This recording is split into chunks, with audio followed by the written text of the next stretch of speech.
Jusqu'à 9h, Good Morning Business. Il est 7h45 et ça y est, le projet de loi sur le pouvoir d'achat a été remanié, amendé, certains diraient, alourdi par la Commission des finances. Il va arriver dans l'hémicycle la semaine prochaine, ou le 21 d'ailleurs, dans une dizaine de jours. Et nous sommes avec Véronique Louwagie, la vice-présidente LR de la Commission des finances. Bonjour Véronique Louwagie, merci beaucoup d'être avec nous en direct. Alors, je ne sais pas si je dois vous féliciter parce que vous avez largement amendé ce projet, notamment avec un crédit d'impôt pour les salariés qui utilisent leur voiture personnelle pour aller au travail, avec une défiscalisation des heures supplémentaires portée à 7 500 €, des compensations pour les collectivités locales qui vont devoir augmenter, les fonctionnaires avec l'augmentation du point d'indice. Tout ça, ça va nous coûter combien de milliards, vos amendements, Véronique Louwagie ? Écoutez, sur ce sujet, il est vrai que le gouvernement veut nous donner des leçons, mais je pense qu'il n'est pas à la mesure de ça, parce qu'il faut rappeler que sur le mandat précédent, c'est 140 milliards d'augmentation des dépenses courantes que le gouvernement a engagé. Alors, il faut de la justice sociale et de la justice territoriale. Nous, c'est ce que nous cherchons.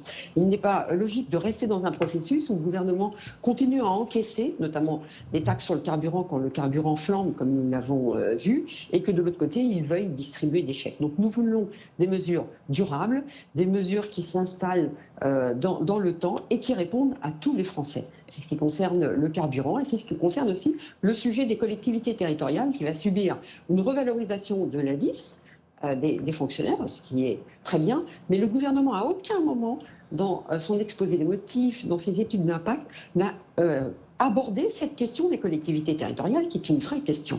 Voilà, donc derrière, il y a effectivement des coûts, mais il faut répondre à une justice sociale et territoriale. C'est l'objet de nos amendements et de l'ensemble des discussions que nous avons conduites en commission des finances. En effet, il y a des coûts. Est-ce qu'il ne fallait pas plutôt se diriger vers des mesures un peu plus ciblées ? Alors, les mesures ciblées, nous en avons déjà un certain nombre, mais aujourd'hui, les classes moyennes et les territoires ruraux sont encore oubliés. Nous ne pouvons pas rester dans un dispositif de distribution des chèques où le gouvernement se contente d'empiler des chèques qu'il donne. C'est le chèque alimentaire, le chèque carburant, un ciblage qui concerne les familles modestes, qui est une usine à gaz puisqu'on va prendre en compte la distance entre le lieu de travail du salarié par rapport à son domicile et son lieu de travail. Enfin, voilà. Donc nous, on veut quelque chose de simple, durable et qui atteigne tous les Français. Dans les territoires ruraux, vous savez, tous les Français utilisent leur véhicule pour aller au travail, c'est l'essentiel.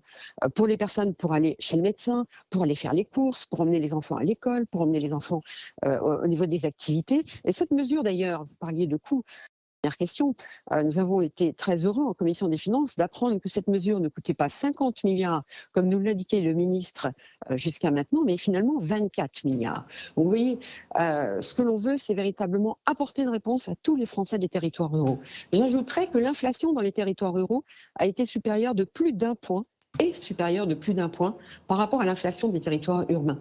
Et qu'est-ce qui fait que cette inflation est plus importante ? C'est effectivement le carburant. Donc apportons une réponse durable sur cette question. Véronique Louwagie, vous dites 24 milliards, mais moi je croyais, mais il faut que je retourne à mes études, que quand un parlementaire proposait de faire des dépenses en plus, il fallait qu'à côté, il trouve les recettes correspondantes. Il n'y a plus de règles en la matière ? Alors, il y a toujours une règle qui est une règle de forme puisqu'il doit proposer de gager et le gage traditionnellement se fait avec des taxes parce que nous n'avons pas les moyens juridiques de flécher vers des diminutions de dépenses ou des diminutions de recettes. En revanche, nous proposons, nous chez les Républicains, un certain nombre de diminutions de dépenses. Nous proposons, mais cet amendement n'a pas été retenu pour des questions de forme parce que le PLFR ou ce texte, le pouvoir d'achat ne le permet pas, mais nous le proposerons dans le PLFSS ou le PLF, la mise en place d'une carte vitale biométrique pour lutter contre la fraude fiscale et sociale. Nous proposons des mesures de débureaucratisation.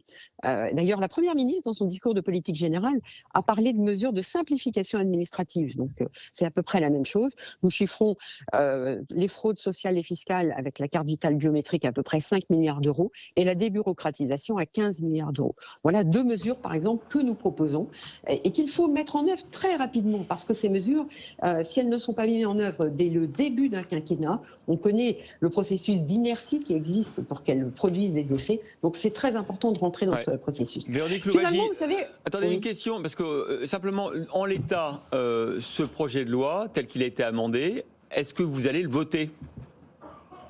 Alors écoutez, dans l'immédiat, nous n'avons pas obtenu des mesures, je dirais, non ciblées sur le carburant, des mesures qui profitent à tous les Français. Nous avons, nous, une mesure qui est de mettre le prix du carburant à 1,50 € pour tous les Français. Mais ça coûterait combien, ça ? Les territoires ruraux. Ça coûterait combien ? Ça coûtait 24 milliards d'euros, ça nous a été dit en commission des finances. Mais c'est énorme. Alors, c'est énorme, mais ces 24 milliards d'euros. On a vraiment les moyens, calculés. Véronique Louwagie, de dépenser encore 24 milliards pour mettre le carburant à 1,50 €. Cette idée venant de la part des LR est un peu surprenante.